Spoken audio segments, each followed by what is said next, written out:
Welcome to Warn.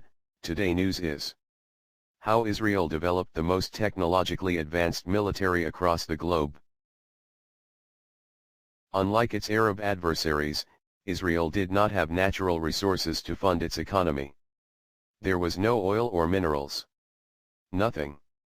The delegation held a couple of meetings but was mostly met with laughs. The Israelis were trying to sell oranges, kerosene stovetops and fake teeth, the New York Post reports.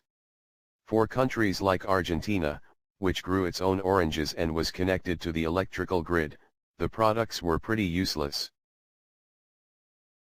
It's hard to imagine this is what Israeli exports looked like a mere 67 years ago. Today, Israel is a high-tech superpower and one of the world's top weapons exporters with approximately $6.5 billion, £5.2 billion GBP, in annual arms sales. Since 1985, for example, Israel is the world's largest exporter of drones, responsible for about 60% of the global market, trailed by the US, whose market share is under 25%. Its customers are everywhere: Russia, South Korea, Australia, France, Germany and Brazil. In 2010, for example, NATO countries were using Israeli drones in Afghanistan. How did this happen? How did Israel, a country not yet even 70 years old, become a superpower with one of the most technologically advanced militaries in the world that is changing the way modern wars are fought? The answer, I believe, is a combination of a number of national characteristics unique to Israel. First, despite Israel's small size, about 4.5% of its GDP is spent on research and development, almost twice the Organization for Economic Cooperation and Development average. Of that amount, about 30% goes to products of a military nature. By comparison, only 2% of German R&D and 17% of the US R&D is for the military. Another major contribution is the culture of innovation and creativity in Israel. Israelis are more willing to take risks than other nations. They get this from their compulsory military service, during which they are tasked, at a young age, to carry out missions often with deadly consequences. While Israeli 19-year-olds embark on operations behind enemy lines, their Western counterparts can be found in the safety of their college dormitories. Lastly, Israel has been in a perpetual state of conflict since its inception, fighting a war almost every decade. This reality, of having your back up against the wall, sharpens the mind. It forces Israelis to be creative and come up with innovative ways and weapons to survive. This is the Israel story. Robotic border patrols. The Guardium is a part of a new category of robotic weapons known as unmanned ground vehicles, or UGVs. Israel is the first country in the world using these robots to replace soldiers on missions like border patrols. Already, Guardium UGVs are deployed along Israel's border with Syria in the north and the Gaza Strip in the south. The Guardium is based on a Tomcar dune buggy-like vehicle and equipped with a range of sensors, cameras and weapons. It can be driven by a soldier sitting in a command center miles away or receive a pre-designated route for its patrol, making it completely autonomous. The increasing use of robots by the Israel Defense Forces is part of a larger strategy to minimize risk to soldiers when possible. In addition, soldiers require breaks, food and water. All a Guardium needs is a full tank of gas. Other UGVs in use by the IDF include the Segav, which is based on a Ford F-350 pickup truck. Facing terrorists who use tunnels to infiltrate into Israel from places like the Gaza Strip, Israel is also relying on UGVs like robotic snakes to slither their way into underground passageways and enemy headquarters. The robots will then map out the structures, giving soldiers an accurate picture of a battle area before the place is stormed. The same is happening at sea. Israeli defense contractor Rafael has developed an unmanned patrol ship called Protector, which is being used by Israel to protect its strategic ports and patrol the country's long Mediterranean coastline. The Arrow anti-missile program.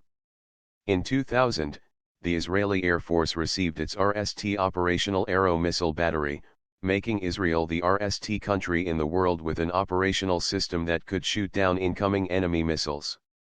The idea to create the Arrow was born in the mid-1980s after President Ronald Reagan floated his Star Wars plan and asked America's allies to partner in developing systems that could protect the country from Soviet nuclear missiles. The Arrow was a revolutionary idea. Due to Israel's small size and lack of territory, all ballistic missiles deployed in the region Syria, Iraq and Iran can reach anywhere within the country and pose a strategic and possibly even existential threat. Israel, the developers argued, needed a system that could shoot down enemy missiles over neighboring countries and provide overall protection for the tiny Jewish state. The program had its ups and downs but got a huge boost in funding after the first Gulf War in 1991, when Saddam Hussein read 39 Scuds into Israel, paralyzing the country and forcing millions of Israelis into bomb shelters with their gas masks. The Arrow was just the beginning. Today, Israel has the Arrow, which is partially funded by the United States, to intercept long-range ballistic missiles, David Sling to intercept medium-range rockets and cruise missiles, as well as the combat-proven Iron Dome, which has intercepted hundreds of Katyusha rockets fired from the Gaza Strip in recent years. Israel is the only country in the world that has used missile defense systems in times of war. These systems do more than just save lives. They also give the country's leadership diplomatic maneuverability, the opportunity to think and strategize before retaliating against rocket attacks. While other countries have also invested in missile defense, none has created a multi-tier architecture like Israel. Many spy satellites. In 1988, Israel launched its first spy satellite into space, gaining membership in the exclusive club of just 8 nations with independent satellite launching capabilities. From the beginning, there were those who doubted Israel was capable of developing, building and launching its own satellite, but in the nearly 30 years since that day, it has grown into a satellite superpower, now operating 8 different spy satellites in space. This is a critical capability considering the threats Israel faces from countries like Iran, which it still suspects is planning one day to build a nuclear weapon. Israel has shied away from building big satellites and instead designs what are known as mini satellites, which weigh about 300 kilograms, 661 pounds, in comparison to America's 25-ton satellites. Israel's spy satellites are split into 2 categories. Most of Israel's satellites come with advanced high-resolution cameras like the Afek 9, launched in 2010, which can discern objects as small as 50 centimeters, 20 inches, from hundreds of miles away. Israel's other category of satellites are known as the Techsar. These satellites use a synthetic aperture sensor, basically a radar system that can create high-resolution images at almost the same quality as a regular camera. The advantage this technology provides Israel is tremendous. A camera cannot see through clouds or fog, but radars can work in all weather conditions and can even see through camouflage nets. What this means is that Israel has the ability to track its enemies and gather intelligence on them at all times of the day and through rain, fog or clouds. Israel's success in developing state-of-the-art satellites has caught the world's attention. In 2005, the French entered a strategic partnership with an Israeli company to develop a satellite, and in 2012, Italy ordered a reconnaissance satellite, paying $182 million, 145 million pounds GBP. Singapore and India have also reportedly purchased Israeli satellites over the years. Drones. It is referred to in Israel as the drone that can reach Iran. The Heron TP is Israel's largest unmanned aerial vehicle with an 85-foot wingspan, the same as a Boeing 737 airliner. It can stay airborne for 24 hours and carry a 1-ton payload. While Israel doesn't openly admit it, the Heron TP is believed to also be capable of launching air-to-surface missiles. Israel was the first country in the world to operate drones in combat operations.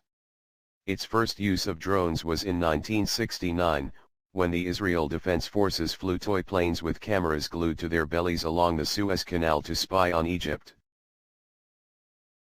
In 1982, it flew its first combat drone, called Scout, in Lebanon, where they played a key role in locating and neutralizing Syrian anti-aircraft missile systems. That operation caught the world's attention, and in 1986, Israel supplied the U.S. Navy with its first drone, known as the Pioneer. A few years later, one Pioneer made history when it flew over a group of Iraqi soldiers during the First Gulf War. The soldiers saw the aircraft, took off their white undershirts and waved them in the air. It was the first time in history that a military unit had surrendered to a robot. Israel's drones have revolutionized the modern battlefield. They cost a fraction of a manned fighter jet, some as little as a few $1 million, and participate today in every single operation conducted by the IDF. Drones give soldiers the ability to make calculated decisions before invading territory or storming enemy compounds. Before Israel bombs a building in the Gaza Strip, for example, it always has a drone in the air to ensure that civilians are not inside. They also reportedly fly almost daily over Lebanon, tracking fighters for Hezbollah, which is believed to have about 130,000 missiles capable of striking Israel. The top-secret tank. To this day, the Merkava tank is one of Israel's most top-secret projects. It is said to be one of the most lethal and protected tanks in the world, and its construction started out of pure necessity. The United Kingdom and other countries refused to sell Israel tanks. So in the 1970s, it started to build its own. The newest model, known as the Merkava Mk4, is the most impressive. It can reach speeds of 40 mph and comes with a new modular armor kit, meaning that the tank can be fitted with the armor it needs based on the specific mission it is heading into. An area, for example, known to be full of anti-tank missile squads requires heavy armor, while an operation without the threat of anti-tank missiles means less. This also allows tank crews to replace damaged pieces of armor on the battlefield without having to bring the full tank back to a repair shop inside Israel. In 2012, the Merkava underwent its biggest change yet when a new system called Trophy was installed on the tank. Trophy is an active protection system, basically a personal missile defense system for an individual tank. Trophy uses a miniature radar to detect incoming anti-tank missiles and then release a cloud of countermeasures, basically metal pellets, to intercept them. The radar also interfaces with the tank's battle management system. This means that once a missile launch is detected, the coordinates of the enemy squad that read the missile are immediately obtained, allowing the tank to retaliate quickly and accurately. Thanks for watching. Please like and share. Please comment your opinion for this news.